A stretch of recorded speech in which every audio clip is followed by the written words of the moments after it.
A new study claims most of the groups governing U.S. Olympic sports are falling short. It's a first-of-its-kind report put together by researchers at CU Boulder. Now, you give a grade equivalent to the governing bodies. They say the median is a D. That's bad. New tonight at 6 with so many NGBs right here in the Springs. We sent our Bill Folsom to track down the professor who's at the conference, actually in the Netherlands, to find out what's behind those poor grades. Bill.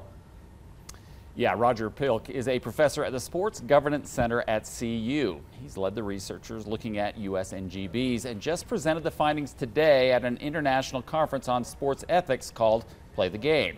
Most of the U.S. NGBs don't know they were being evaluated. The point is not to make them look bad, instead to find ways to improve.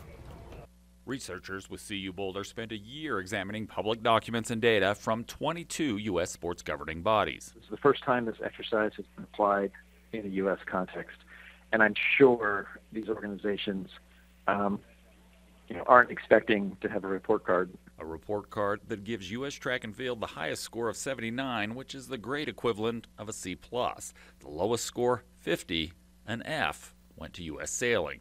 Most U.S. governing bodies were in the D and F category. The next phase is, so we've prepared a report that's going to go to each of the federations we've evaluated and say, here's what we found.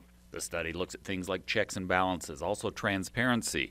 More than 30 data points, best understood by academics. So why research and evaluate these governing bodies? Internationally, we have things like the Russian doping scandal.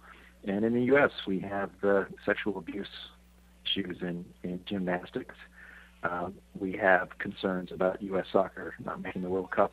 Researchers say the report is not about uncovering scandal. Instead, the idea is to avoid it. How they can improve and how they can step up. Now, a half dozen other countries did similar studies. Most of them, well, they have scores lower than the U.S. It is a preliminary report, and the plan is to ask U.S. governing bodies to go over the information for their input on what looks right and what researchers may have possibly missed. Rob?